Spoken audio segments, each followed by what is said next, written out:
The stagecoach lurched to a halt in front of the general store, and Emma Brennan stumbled out with nothing but the tattered dress on her back and a hollow ache in her chest that had nothing to do with hunger.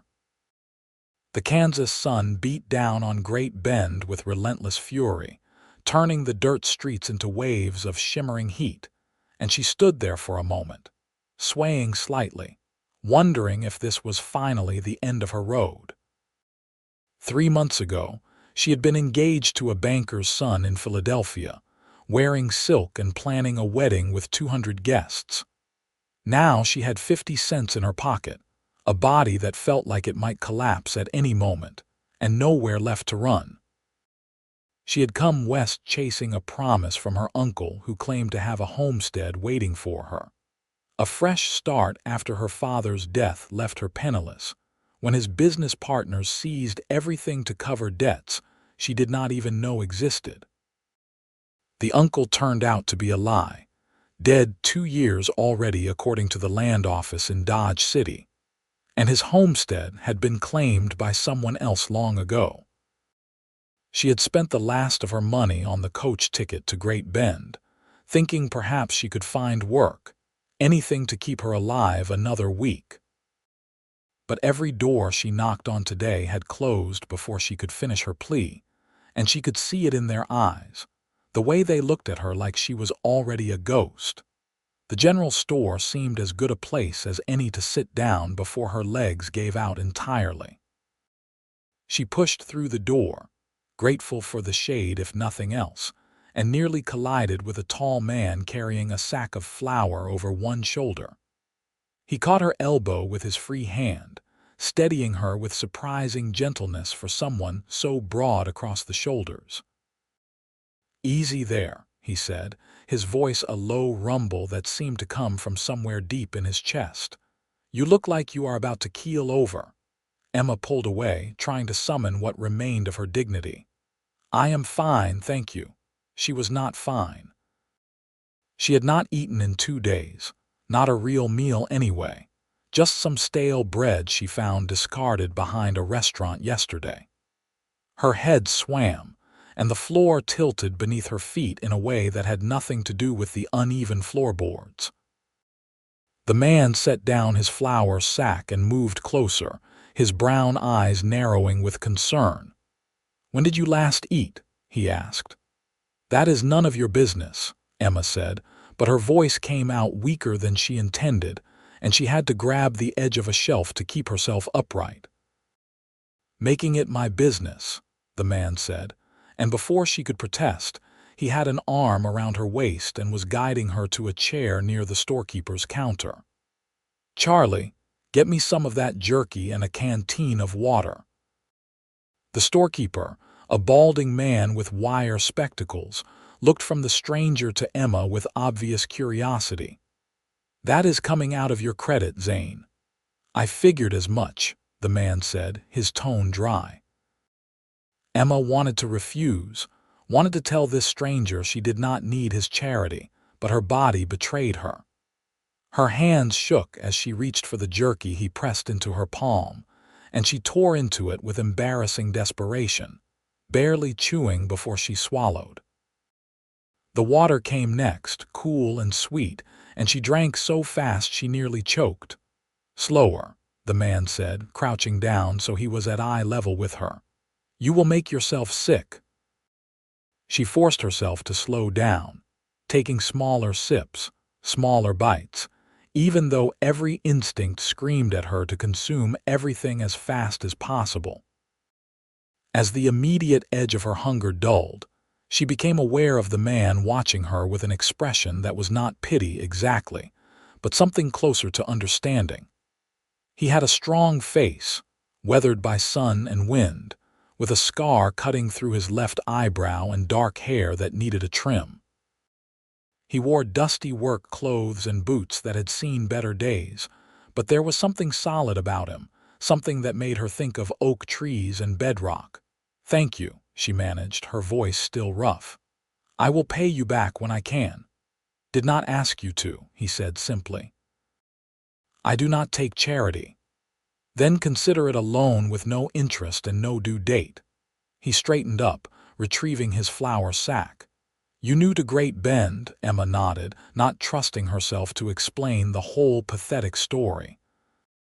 I came looking for work, but there does not seem to be much available. Depends on what you can do, the man said. Most folks around here are ranchers or farmers, and they tend to hire men for the heavy work. But Mrs. Patterson, who runs the boarding house, is always complaining about needing help with the cooking and cleaning. Might be worth asking her. It was more kindness than Emma had received from anyone in weeks, and she felt something crack inside her chest, some wall she had built to keep herself moving forward. Tears burned behind her eyes, and she blinked them back furiously, refusing to cry in front of this stranger. I already tried there, she said quietly. She said she could not afford to hire anyone right now. The man, Zane, she remembered the storekeeper calling him, frowned. That does not sound right. She just hired someone last month who quit after a week. Let me talk to her. Why would you do that? Emma asked, suspicious now despite his kindness. In her experience, men who helped strange women always wanted something in return. Zane met her gaze squarely.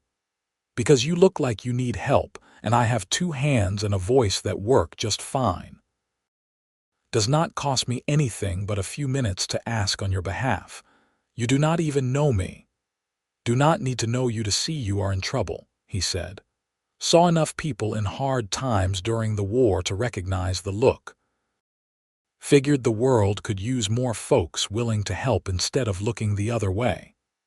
There was no guile in his expression, no hidden agenda that Emma could detect, just a straightforward sincerity that seemed almost foreign to her after months of dealing with liars and con men. She found herself nodding before she could think better of it. All right, she said. If you are willing to try, I would be grateful.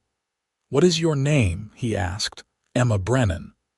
Zane Everett, he said, offering his hand. She shook it, feeling the calluses on his palm, the strength in his grip. Give me an hour. Meet me at the boarding house at 4 o'clock and we will see what we can work out.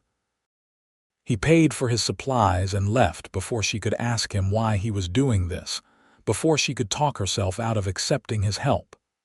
The storekeeper watched her with open curiosity as she finished the jerky and water, but he did not ask any questions, for which she was grateful. She had no answers that would make sense, not even to herself. At 10 minutes to 4, Emma stood outside the boarding house, trying to smooth the wrinkles from her dress and pin up the loose strands of her auburn hair. It was a losing battle. She looked like exactly what she was, a woman at the end of her rope with nothing left to lose.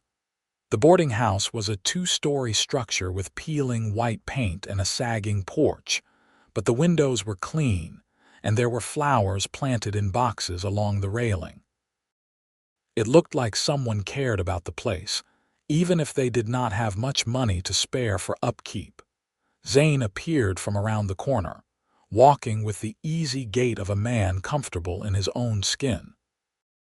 He had cleaned up since she saw him earlier, washing the dust from his face and changing into a shirt that was only slightly less worn than his previous one.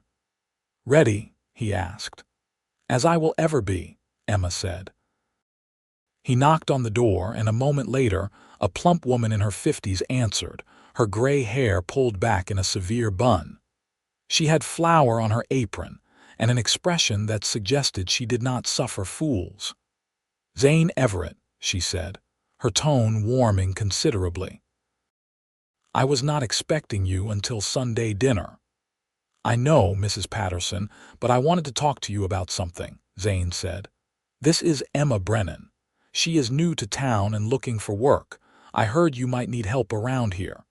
Mrs. Patterson's expression shuddered immediately.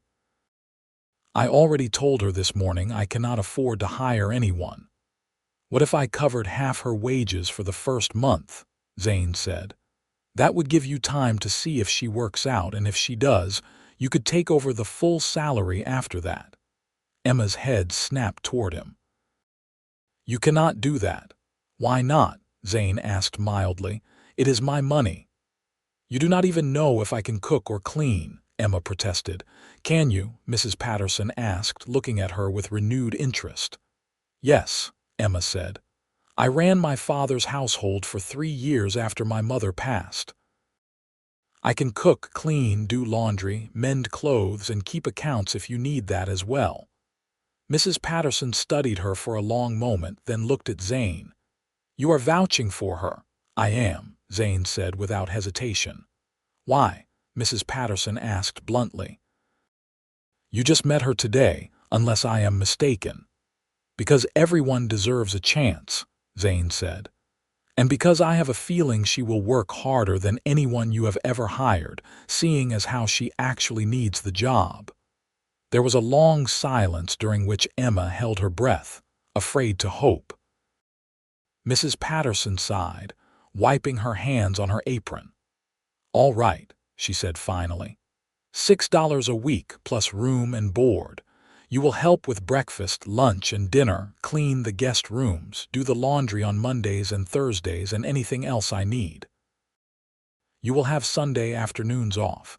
If you steal from me or cause trouble, you are out immediately. Understood?" "Yes, madam," Emma said, almost dizzy with relief. "Thank you. I will not let you down." "See that you do not," Mrs. Patterson said, but her expression had softened slightly. "Come on, then. I will show you to your room and get you started. We have a full house tonight, and I could use the extra hands." Emma followed her inside, then turned back to look at Zane, who was still standing on the porch. "Thank you," she said, inadequate words for what he had just done for her. "I do not know how to repay you." "Do good work," Zane said. "That is repayment enough." He tipped his hat to her and walked away, leaving Emma staring after him with a confusion of emotions she could not begin to untangle. In less than 2 hours, this stranger had given her food, hope, and a job without asking for anything in return. She did not understand it, did not trust it, but she was too desperate to refuse it. She would work harder than she had ever worked in her life, she vowed silently, and somehow she would find a way to pay him back for what he had done. Mrs. Patterson put her to work immediately, and Emma threw herself into the tasks with fierce determination. She scrubbed floors until her knees ached, washed dishes until her hands were raw, and helped prepare a dinner of roasted chicken and vegetables for the 8 guests staying at the boarding house. It felt good to be useful again, to have a purpose beyond simply surviving another day.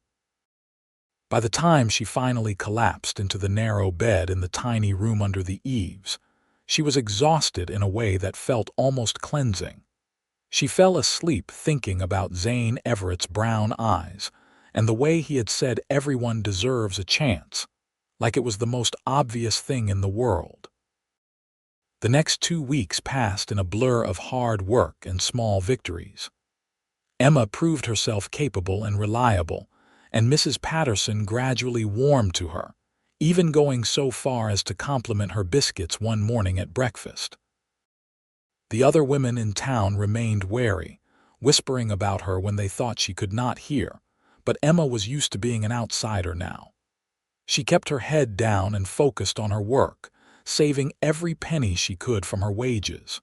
She saw Zane occasionally around town, always at a distance. He would nod to her if their paths crossed, but he never approached or tried to speak with her privately, which she told herself was for the best.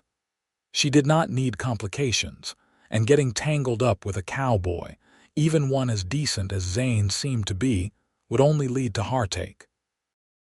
She had learned that lesson the hard way back in Philadelphia, when her fiancé had broken their engagement the moment her father's fortune disappeared, proving that his affection had always been for her money rather than herself. But she found herself thinking about Zane more than she should, wondering about his life, his past, why he had been so kind to a stranger. Mrs. Patterson mentioned in passing that he worked on the Rockingham Ranch about 5 miles outside town, breaking horses and handling cattle. He was good with animals, she said, patient and firm, and he had a reputation for being honest in his dealings, which was more than could be said for some of the cowboys around Great Bend. On Sunday afternoon, Emma's half-day off, she decided to walk to the edge of town where the grasslands stretched out toward the horizon in waves of gold and green. The sky was enormous here, bigger than any sky she had seen back east, and the wind carried the smell of prairie grass and distant rain. She sat on a fence rail, letting the peace of the landscape seep into her bones, and tried to imagine a future that extended beyond next week's wages. "Nice spot," a voice said behind her, and Emma nearly fell off the fence in surprise. Zane stood a few feet away, leading a chestnut mare by the reins. He was grinning at her startled reaction, and Emma felt heat rise to her cheeks. "You should not sneak up on people like that," she said, trying to sound annoyed rather than pleased. "Was not sneaking," Zane said. "You were just lost in thought. Figured you heard me coming." He tied the mare to the fence and leaned against the rail beside her, close enough that she could feel the warmth radiating from his body. He smelled like leather and horses and something else, something clean and masculine that made her pulse quicken. "How are you settling in?" he asked. "Well enough," Emma said. "Mrs. Patterson is a good employer, fair and honest." "That is high praise from you," Zane said. "You do not strike me as someone who trusts easily." "I have had reason to be cautious," Emma said carefully. "I imagine you have," Zane agreed. "Takes courage to start over in a place where you do not know anyone." Emma shook her head. "It was not courage, it was desperation." "There is a difference." "Maybe," Zane said. "But you could have given up, could have taken the easy way out. You did not. That counts for something." She looked at him then, really looked at him, and found him watching her with an intensity that made her breath catch. There was interest in his eyes, unmistakable interest, but also patience, like he was content to wait for however long it took for her to trust him. "Why did you help me?" Emma asked, the question she had been holding back for 2 weeks finally breaking free. "The truth, please." Not some noble speech about everyone deserving a chance. Zane was quiet for a moment, his gaze shifting to the horizon. "My mother died when I was 12, he said finally. "My father took to drinking after that, and we lost our farm in Missouri. Ended up traveling west with nothing but what we could carry. I remember what it felt like to be hungry, to have people look through you like you were not even there. We made it to Kansas, and a rancher named Tom Morrison gave my father a job even though he had every reason not to. Said he believed in second chances. My father worked for him until the day he died, got sober, made something of himself again. Tom took me on after that, taught me everything I know about horses and cattle. He died 3 years ago, left me enough money to buy my own place someday if I am smart about saving. I help people when I can because Tom helped us when we needed it most. That is the truth." Emma felt something shift inside her, some barrier she had not even known she was holding dissolving in the face of his honesty. "I am sorry about your parents," she said softly. "Was a long time ago," Zane said. "But it taught me that kindness matters, that sometimes the smallest gesture can change everything for someone." He turned to look at her again. "I did not help you because I wanted something from you, Emma. I helped you because it was the right thing to do. But I would be lying if I said I was not hoping to get to know you better, now that you are not half-starved and desperate." The directness of the statement should have alarmed her, but instead, Emma found herself smiling, a real smile that felt strange on her face after so many months of grief and fear. "You do not know anything about me, so tell me," Zane said. "We have got all afternoon." And so she did. She told him about growing up in Philadelphia, about her mother's death and her father's business, about the fiancé who abandoned her and the uncle who turned out to be a lie. She told him about the journey west, the fear and the hunger and the nights when she was not sure she would see another sunrise. Zane listened without interrupting, his expression never betraying judgment or pity, just steady understanding. When she finished, the sun was starting to sink toward the horizon, painting the sky in shades of orange and pink. Emma felt lighter somehow, as if speaking the words aloud had released some of the weight she had been carrying. "You have been through hell," Zane said quietly. "Most people would have broken under less." "I nearly did," Emma admitted. "The day you found me in the store, I was thinking maybe it would be easier to just stop fighting. Not to do anything drastic, just to stop trying so hard to survive and let whatever was going to happen, happen." "I am glad you did not," Zane said, and there was something in his voice that made Emma's heart skip. "Me too," she said, surprised to realize she meant it. They sat in comfortable silence for a while, watching the mare crop grass and the shadows lengthen across the prairie. Finally, Zane stood, offering Emma his hand to help her down from the fence. "Let me walk you back to town," he said. "It will be dark soon, and there are coyotes out here at night." Emma let him help her down, and this time she did not pull away when his hand lingered on hers a moment longer than necessary. They walked side by side, Zane leading the mare, and Emma found herself acutely aware of his presence, the way his shoulder occasionally brushed against hers, the way he shortened his stride to match her pace. "Can I see you again?" Zane asked when they reached the boarding house. "Properly, I mean." "Maybe take you to the church social next Saturday?" Emma hesitated. Every instinct told her to say no, to protect herself from the possibility of being hurt again. But there was something about Zane that made her want to take the risk, something honest and solid that felt like it might actually be real. "Yes," she said before she could change her mind. "I would like that." Zane's smile was like sunrise, slow and warm and utterly genuine. "Good," he said. "I will pick you up at 6. Emma watched him ride away into the gathering dusk, the mare's hoofbeats fading into the distance, and realized she was smiling again. It had been so long since she had something to look forward to that she had almost forgotten what hope felt like. It scared her, this fluttering sensation in her chest, but it also made her feel more alive than she had in months.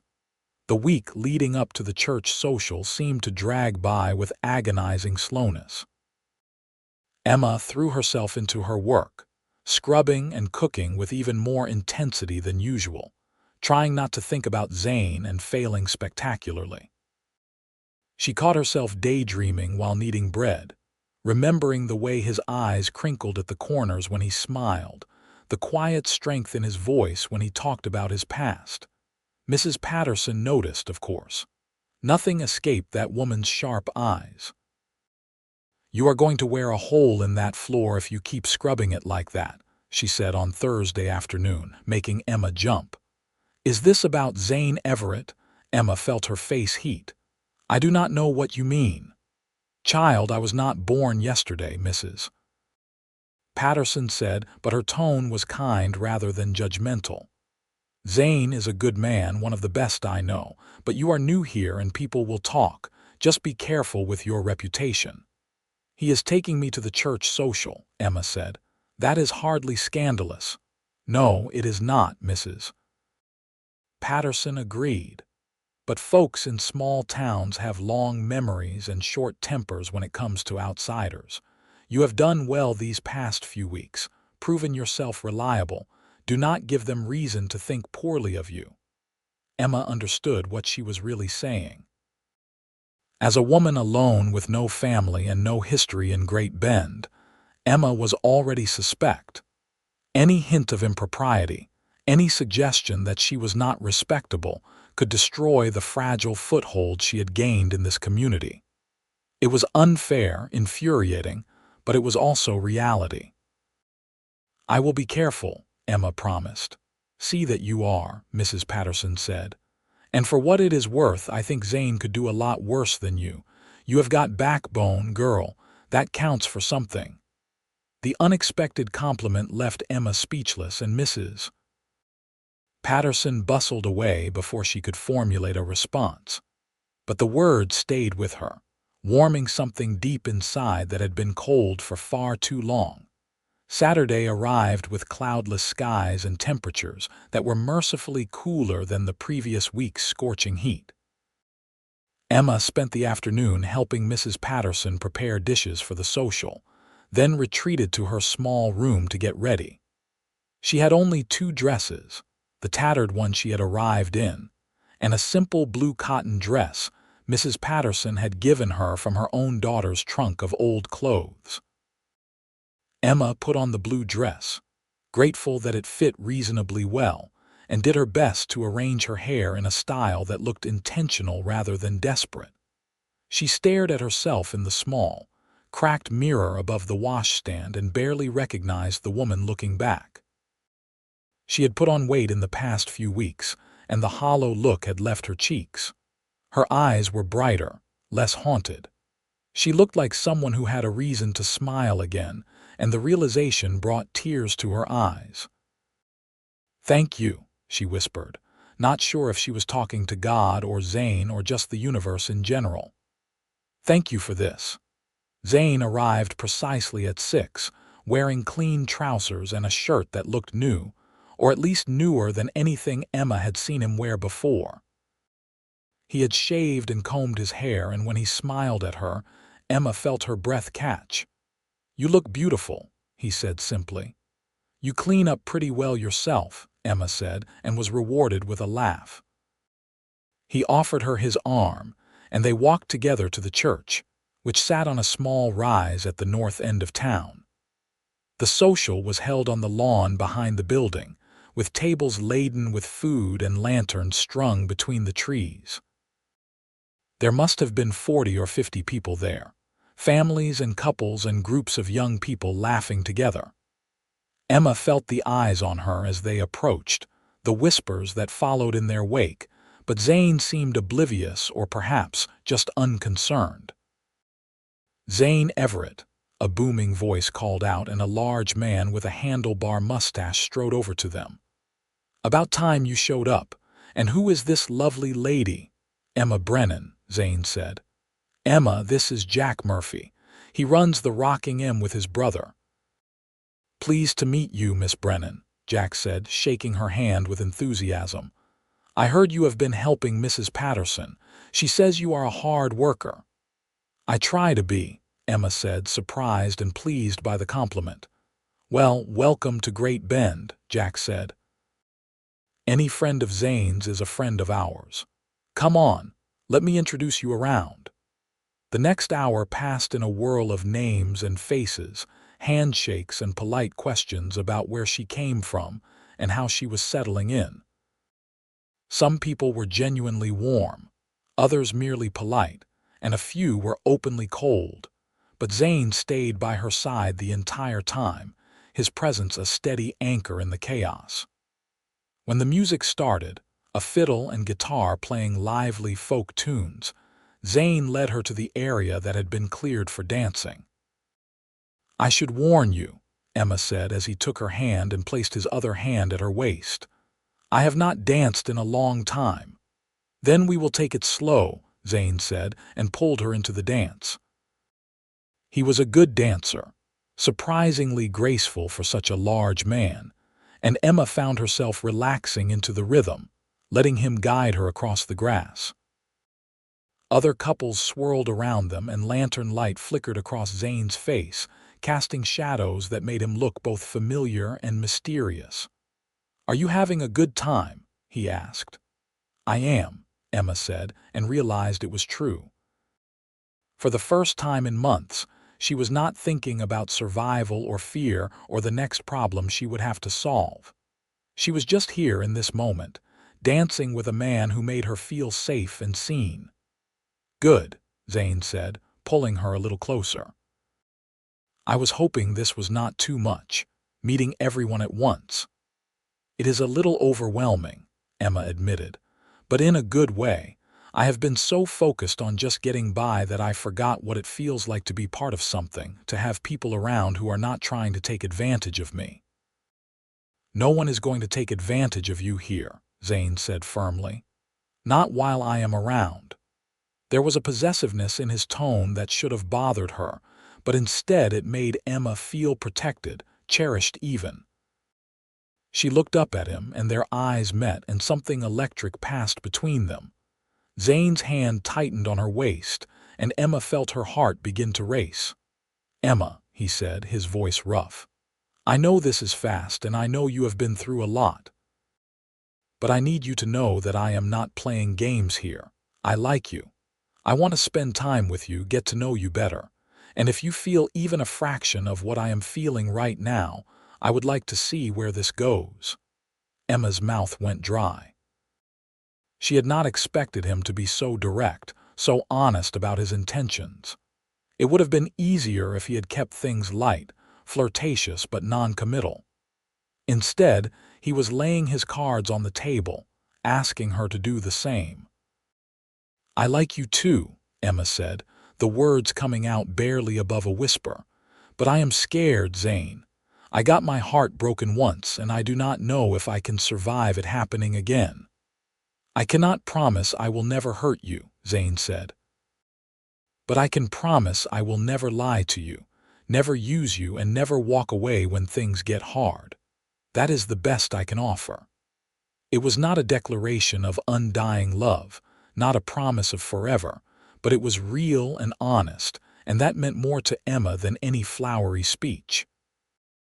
She nodded, unable to speak past the lump in her throat, and Zane smiled. "That is all I needed to hear," he said. They danced until Emma's feet ached and the moon was high in the sky. When Zane finally walked her back to the boarding house, they took the long way around, strolling slowly through the quiet streets, talking about everything and nothing. Emma told him about the books she loved to read, the dreams she used to have of traveling to Europe, the way she missed the ocean even though she had only seen it a handful of times. Zane told her about breaking horses, the satisfaction of gentling a wild Mustang until it trusted you enough to carry you, the beauty of watching a sunrise from the back of a horse on the open prairie. When they reached the boarding house, Zane walked her to the porch and they stood facing each other in the darkness, the only light coming from the lamp burning in Mrs. Patterson's parlor window. "Thank you for tonight," Emma said. "I had a wonderful time." "Me too," Zane said. He reached out and tucked a strand of hair behind her ear, his fingers lingering on her cheek. "Can I see you tomorrow? After church, maybe we could go for a ride if you are up for it." "I would like that," Emma said. Zane leaned in slowly, giving her plenty of time to pull away, but Emma did not move. His lips brushed against hers, soft and warm, a question rather than a demand. Emma answered by rising on her toes and kissing him back, tentative at first, then with growing confidence. Zane's arms came around her, pulling her close, and Emma felt like she was falling and flying at the same time. When they finally broke apart, both of them were breathing hard, and Emma's knees felt weak. "Good night, Emma," Zane said, his voice husky. "Good night," Emma managed. She watched him walk away into the darkness, then floated up to her room in a daze. She lay in bed for hours, unable to sleep, her fingers touching her lips where Zane had kissed her, her heart full of a fragile, terrifying hope. The next morning, Emma attended church with Mrs. Patterson, sitting in the back pew and trying to focus on the sermon instead of searching the congregation for Zane. She spotted him sitting with the Murphy brothers near the front, his broad shoulders unmistakable even from a distance. After the service, he found her immediately, and they slipped away while most people were still chatting on the church steps. Zane had brought 2 horses. the chestnut mare Emma recognized from their first conversation, and a larger bay gelding for himself. He helped Emma mount, his hands strong and sure as he lifted her into the saddle, and then they rode out of town toward the open prairie. It had been years since Emma had ridden, but the skills came back to her gradually as they moved from a walk to a gentle trot. Zane was patient, letting her set the pace, and they rode side by side through the waving grass, following a trail that wound along a shallow creek. "Where are we going?" Emma asked. "Thought I would show you my favorite spot," Zane said. "If that is all right with you." "Perfectly all right," Emma said. They rode for about an hour, the landscape gradually changing from flat prairie to rolling hills dotted with cottonwood trees. Finally, Zane led her to a spot where the creek widened into a small pool, surrounded by smooth rocks and wildflowers. It was beautiful in a wild, untamed way, and Emma could see why Zane loved it. They dismounted and let the horses drink while they sat on the rocks, listening to the water burble over the stones. Zane produced a canteen and some sandwiches Mrs. Patterson had packed for them, and they ate in comfortable silence, watching a hawk circle overhead. "Tell me something about yourself that no one else knows," Emma said after a while. Zane considered the question. "I write poetry," he said finally. "Bad poetry, probably, but I write it anyway. Started doing it after my father died, just to have a way to get my thoughts out of my head. Never showed anyone, though. People would probably laugh." "I would not laugh," Emma said. "Will you show me someday?" "Maybe," Zane said, looking pleased and embarrassed at the same time. "What about you? What is your secret?" Emma thought about it. "I wanted to be a teacher," she said. "Before everything fell apart, I was planning to apply to a women's college, maybe study literature or history. My father was not enthusiastic about the idea, but I thought I could convince him eventually. When he died, that dream died with him. No money for college, no prospects, no future beyond trying to survive." "Maybe that dream does not have to stay dead," Zane said. "Great Bend is growing. We will need a school eventually, a real one with a proper teacher. Maybe you could do that." "Maybe," Emma said, not quite daring to believe it could be possible. They spent the rest of the afternoon at the creek, talking and laughing, wading in the cool water and letting the horses graze nearby. Zane told her about his plans to buy his own ranch someday, a small place where he could raise horses and maybe some cattle. Emma told him about the feeling of standing on the deck of a ship and watching the city disappear behind you, the mix of terror and exhilaration that came with stepping into the unknown. When the sun started to sink toward the horizon, they reluctantly rode back to town, arriving just as the church bells chimed 6. Zane helped Emma dismount, his hands lingering on her waist, and they stood close together in the fading light. "I do not want this day to end," Emma said softly. "It does not have to," Zane said. "We have got plenty more days ahead of us." The confidence in his voice made Emma smile. "You sound very certain of that." "I am," Zane said. "I know what I want, Emma, and what I want is you." The bluntness of the statement made Emma's pulse race. "You barely know me." "I know enough," Zane said. "I know you are strong and brave and smart. I know you have been through hell and came out the other side still fighting. I know that when you smile, it feels like the sun coming out from behind clouds. And I know that I have never felt about anyone the way I feel about you." Emma opened her mouth to respond, but no words came out. Zane was offering her something she had thought was lost forever, a chance at happiness, at building a life with someone who valued her for herself rather than her social connections or her father's money. It terrified her, but it also filled her with a longing so intense it was almost painful. "I am scared," she whispered finally. "Me too," Zane admitted, "but I think the best things in life are always a little scary." Otherwise, how would you know they mattered? He kissed her then, long and slow and deep, and Emma let herself fall into it, let herself believe that maybe, just maybe, this could work. When they finally broke apart, she was breathless and dizzy, and Zane was looking at her like she was the most precious thing in the world. "I should let you go," he said reluctantly. "But I will see you tomorrow." "Tomorrow," Emma agreed.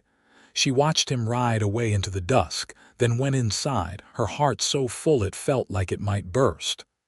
Mrs. Patterson was waiting in the parlor, and she gave Emma a knowing look.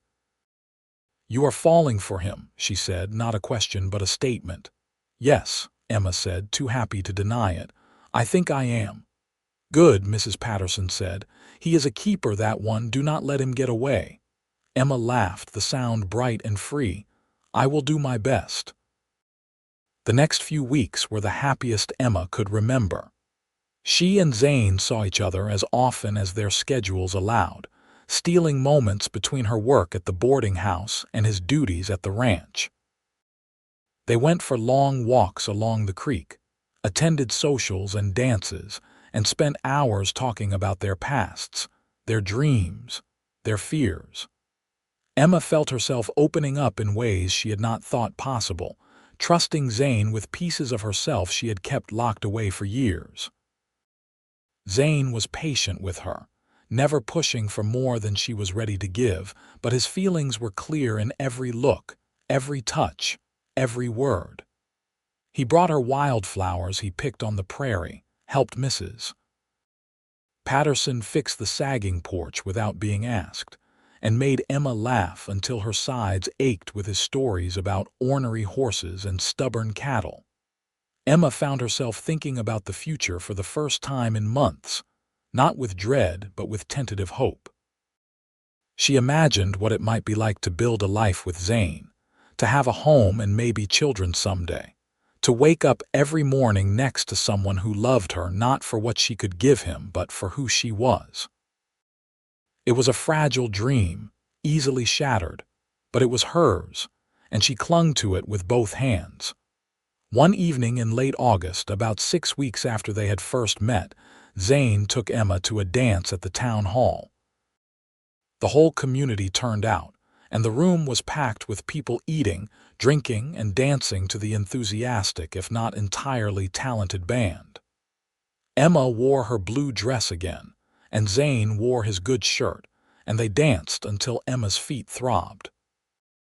During a break in the music, they stepped outside for some fresh air, and Zane led her around to the side of the building where they could have a moment of privacy.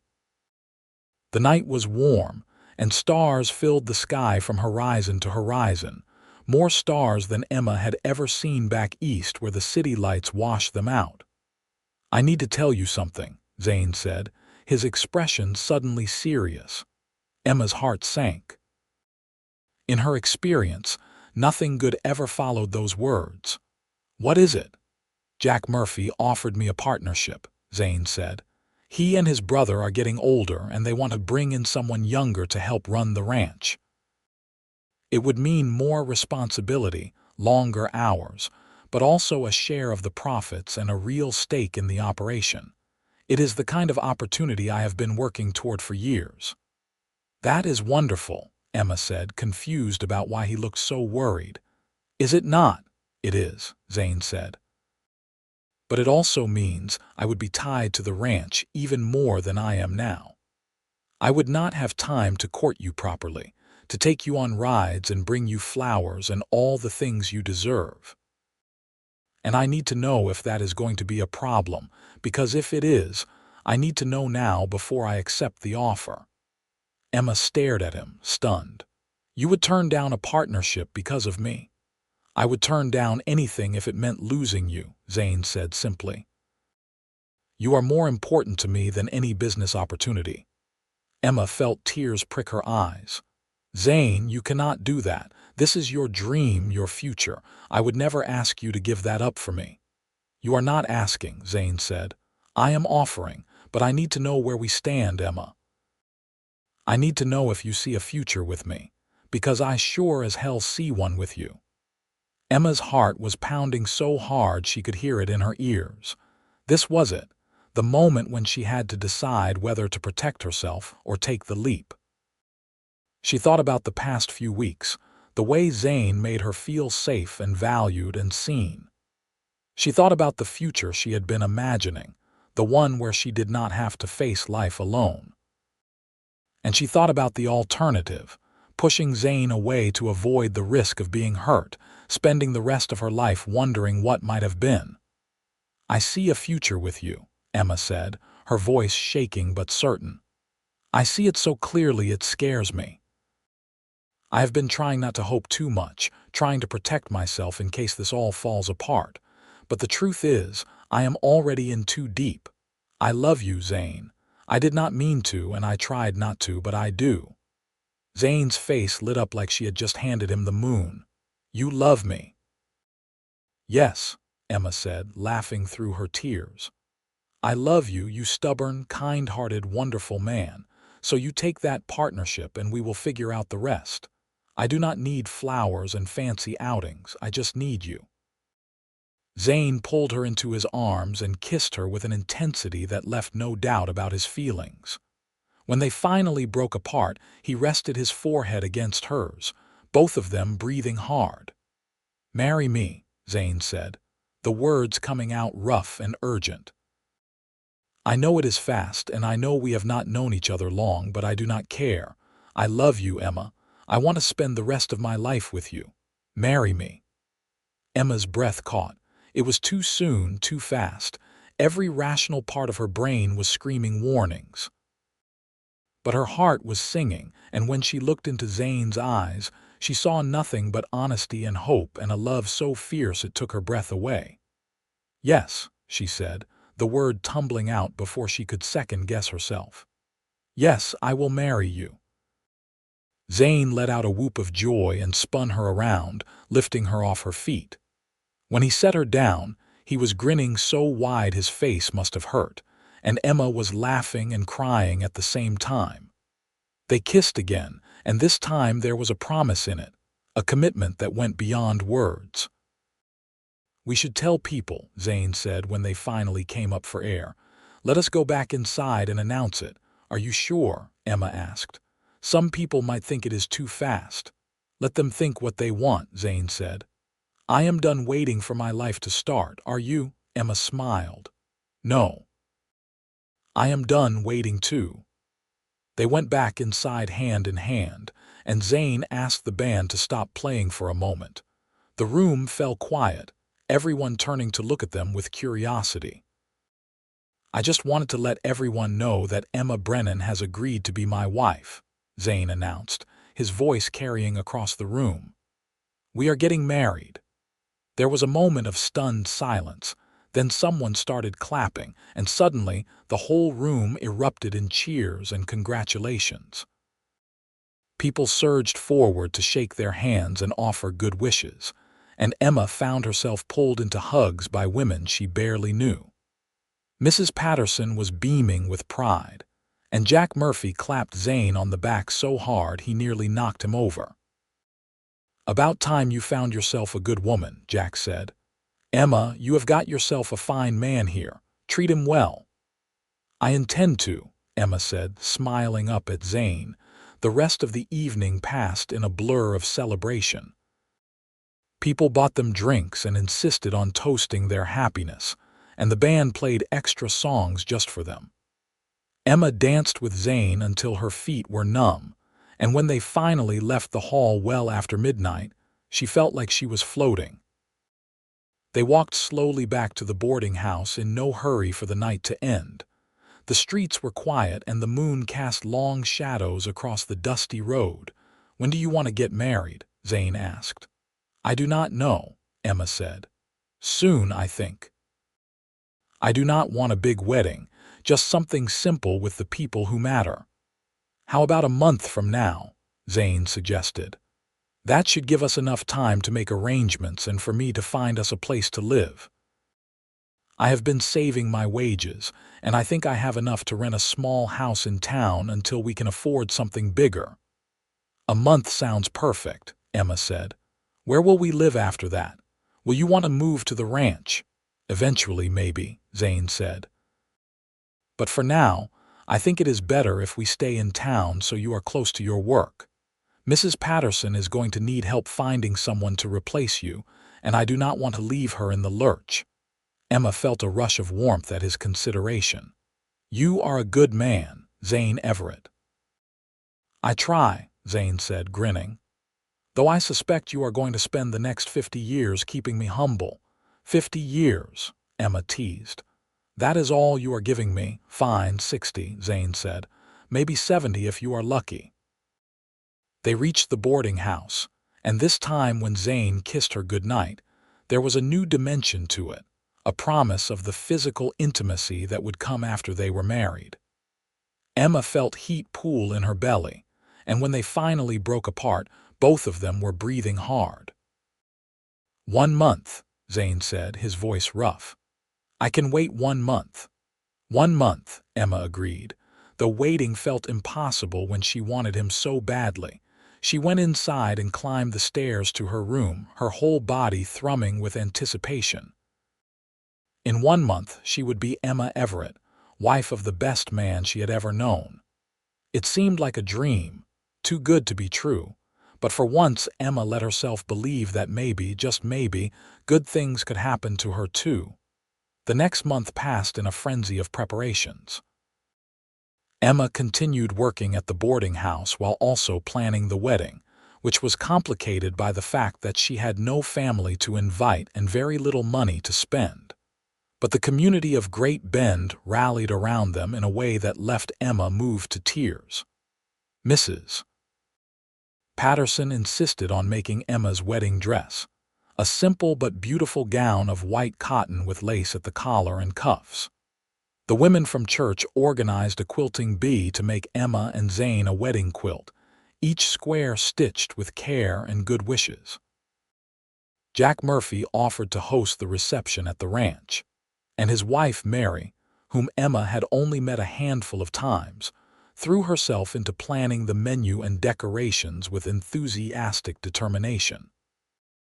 Zane found them a small house on the edge of town, a 2-room cottage with a kitchen and a bedroom and not much else, but it had a good roof and a small yard where Emma could plant a garden. They spent their few free hours scrubbing it clean and making it into a home. Hanging curtains Emma sewed from fabric Mrs. Patterson gave her, building a table and chairs from scrap lumber Zane salvaged from the ranch. It was not fancy, but it was theirs, and every nail Zane hammered, every curtain Emma hung, felt like an investment in their future. 2 weeks before the wedding, Emma received a letter forwarded from Philadelphia. Her hands shook as she opened it, afraid it would be bad news, some final disaster to destroy her happiness. Instead, it was from a lawyer handling her father's estate. After months of legal wrangling, he had managed to recover a small portion of the money her father's business partners had seized. It was not much, barely $200, but to Emma it felt like a fortune. She showed the letter to Zane that evening and he smiled. That is wonderful, Emma. You can use it to buy things for the house or save it for an emergency. I want to use part of it to pay you back, Emma said. For the money you spent helping me get the job with Mrs. Patterson. Zane shook his head. That money was a gift, not a loan. I do not want it back. But it is only right, Emma protested. What is right is you keeping that money for yourself, Zane said firmly. You earned it through months of hard work and worry.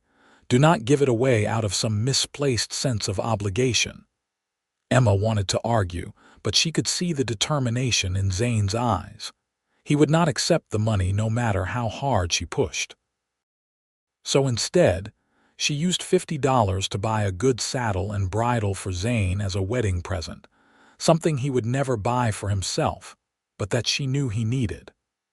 The rest she tucked away, a small security against whatever uncertainties the future might hold. The day before the wedding, Emma's nerves finally caught up with her. She was in the kitchen at the boarding house, supposedly helping Mrs. Patterson prepare food for the next day, but mostly just standing frozen in front of the counter, staring at nothing. "What is wrong, Mrs. Patterson asked, coming over to put a hand on Emma's shoulder. "Are you having second thoughts?" "No," Emma said quickly. "No, it is not that. I love Zane. I want to marry him." "But," Mrs. Patterson prompted, "but what if I am not good enough for him?" Emma said, the fear she had been trying to suppress finally breaking free. "What if he realizes he made a mistake? What if I disappoint him?" Mrs. Patterson turned Emma to face her, her expression stern but kind. "Listen to me, child. That man loves you more than anything in this world. I have seen the way he looks at you, like you hung the moon and stars. He is not going to wake up one day and decide he made a mistake. And as for being good enough, you are more than good enough. You are brave and strong and smart, and if he is lucky, you might actually make him into an even better man than he already is. I just do not want to let him down," Emma whispered. "Then you will try your best not to," Mrs. Patterson said practically. "And when you inevitably do, because all humans let each other down sometimes, you will apologize and do better next time. That is what marriage is, Emma. It is not about being perfect. It is about choosing to love someone even when things are hard, even when you are scared, even when you mess up. And from what I have seen, you and Zane are both capable of that kind of love." Emma hugged her then, overwhelmed with gratitude for this woman who had given her a job when she had nothing and had become something like a mother to her in the months since. "Thank you," she said, "for everything." "You are welcome," Mrs. Patterson said, patting her back awkwardly. "Now stop crying and help me finish these pies, or there will not be enough dessert for tomorrow."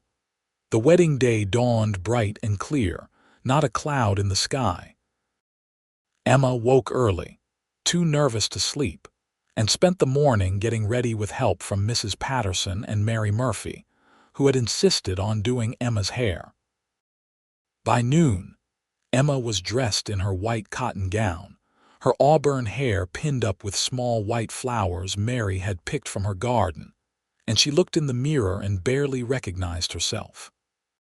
She looked happy, radiant even, nothing like the desperate, hollow-eyed woman who had stumbled off the stagecoach 3 months ago. The ceremony was held at the church, and Emma walked down the aisle alone, with no father to give her away, but she held her head high and smiled at the people who had become her community. And when she saw Zane waiting for her at the altar, looking impossibly handsome in a new suit that probably cost him a month's wages, her nervousness evaporated. This was right. This was where she was supposed to be. The ceremony was simple, the words familiar and traditional. Emma barely heard them, too focused on Zane's face, the love and certainty she saw there. When the preacher asked if she took Zane to be her husband, Emma said, "I do," in a voice that rang out clear and strong. And when Zane slipped a simple gold band on her finger, a ring he had bought with his carefully saved wages, Emma felt tears of joy slip down her cheeks. "I now pronounce you man and wife," the preacher said. "You may kiss your bride."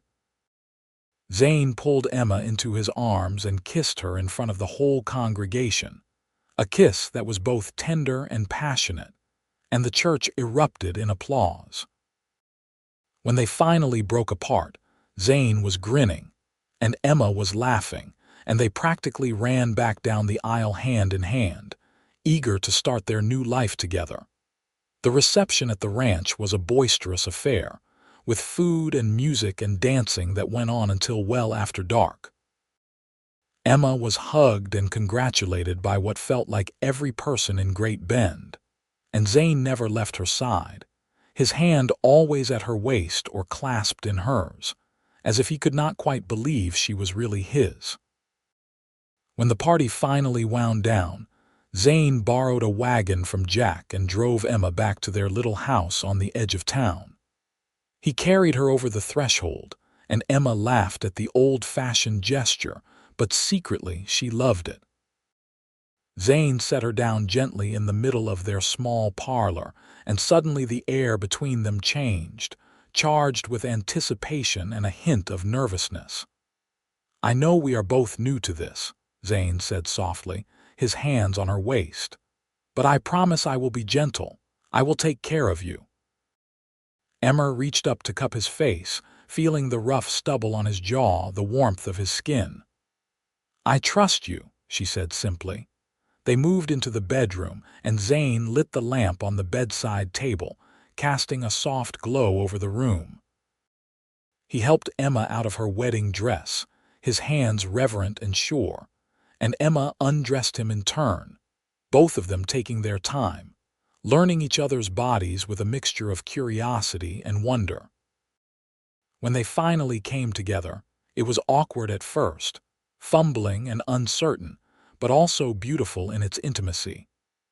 Zane kept his promise, gentle and patient, and Emma felt a connection with him that went beyond the physical, something deeper and more profound than she had words for. Afterward, they lay tangled together in the narrow bed, Emma's head resting on Zane's chest, listening to the steady beat of his heart. Zane ran his fingers through her hair, and Emma felt a contentment so complete it was almost overwhelming. "I love you," Zane murmured into the darkness.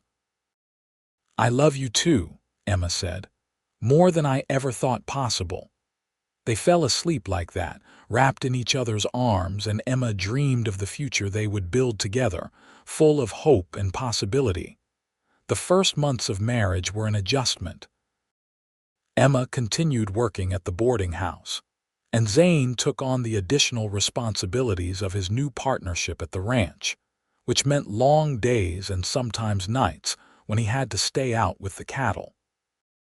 They learned each other's rhythms and routines, figured out how to share space and make decisions together, navigated the small conflicts that came with building a life with another person. But through it all, the love between them only deepened. Zane came home exhausted from long days on the range, but he always made time to sit with Emma and tell her about his day, to listen to her talk about the guests at the boarding house and her dreams of maybe starting a school someday. Emma learned to read Zane's moods, to know when he needed silence and when he needed to talk, when to push and when to let things be. By Christmas, Emma was pregnant, and the news filled them both with a joy so fierce it was almost painful. Zane became even more protective than before, insisting Emma cut back her hours at the boarding house and rest more. Emma protested, but secretly she was grateful. She was tired more than she expected, and the pregnancy was harder on her body than she had anticipated. Mrs. Patterson was thrilled about the baby and immediately began knitting tiny blankets and clothes. Mary Murphy threw Emma a small party with the women from church, and Emma received so many baby gifts she did not know where to put them all. It was overwhelming in the best way, this outpouring of love and support from a community that had once viewed her with suspicion, but now embraced her as one of their own. The baby, a boy they named Thomas after Zane's father and the rancher who had saved his family, arrived in late June during a thunderstorm that rattled the windows and flooded the streets. The labor was long and difficult, and there were moments when Emma was sure she was going to die. But Mary Murphy and Mrs. Patterson stayed with her through it all, coaching her through the pain, wiping her face with cool cloths, and holding her hands when she screamed. And when Thomas finally entered the world, red-faced and wailing, Emma forgot all about the pain and felt nothing but overwhelming love for this tiny person she and Zane had created. Zane cried when he held his son for the first time, tears streaming down his face as he stared at the baby in wonder. "He is perfect," he whispered. "Emma, he is perfect." "He is," Emma agreed, exhausted but happier than she had ever been. The first year of Thomas's life passed in a blur of sleepless nights and endless wonder. Emma quit working at the boarding house to focus on caring for her son, and Zane worked even harder at the ranch to make up for the lost income. Money was tight, but they managed, and Emma found she did not miss the luxuries she had once taken for granted. She had everything she needed right here, in this small house with her husband and son. When Thomas was 18 months old, Emma discovered she was pregnant again, and this time Zane insisted she hire help around the house. They could not afford much, but a young woman named Sarah came twice a week to help with laundry and cleaning, which gave Emma a chance to rest and prepare for the new baby. Their daughter, Catherine, arrived on a cold February morning, much easier than Thomas's birth, and she was the image of Emma with auburn hair and green eyes. Zane adored her instantly, and Thomas, now 2.5, was fascinated by his little sister, always wanting to help feed her or rock her cradle. The years that followed were full and rich, busy with the demands of raising children and building a life. Zane eventually saved enough to buy a small piece of land adjacent to the Murphy Ranch, and he built them a proper house, bigger than their cottage in town, with room for the children to grow. Emma finally got her wish to teach, starting a small school in their front room for the children of nearby ranchers, charging a modest fee that helped supplement Zane's income. They had 2 more children, another son named James and a daughter named Grace, and the house was always full of noise and laughter, and the organized chaos of a growing family. There were hard times too, droughts that threatened the ranch, illnesses that scared them, arguments that left them both hurt and angry. But they always found their way back to each other, always remembered the love that had brought them together in the first place.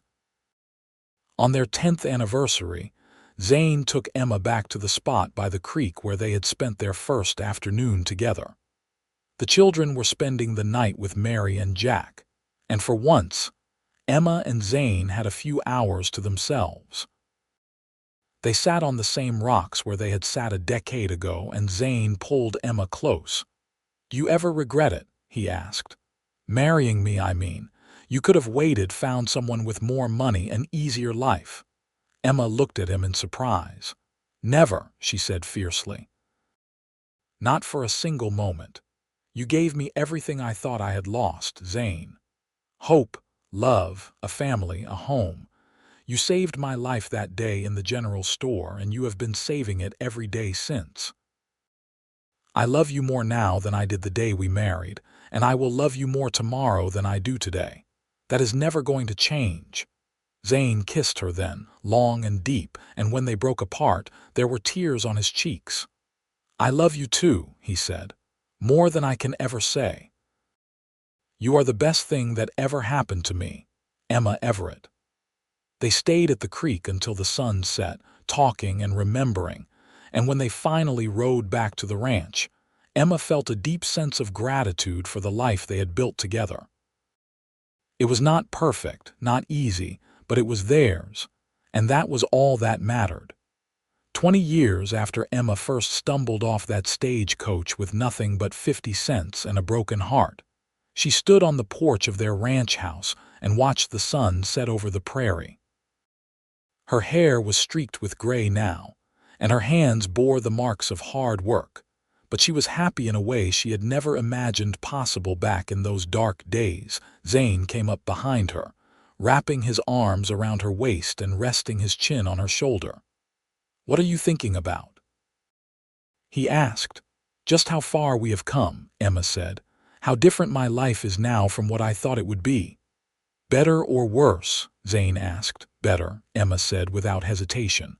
"So much better. I lost everything once and I thought my life was over, but it was not the end. It was just the beginning, because that is when I found you.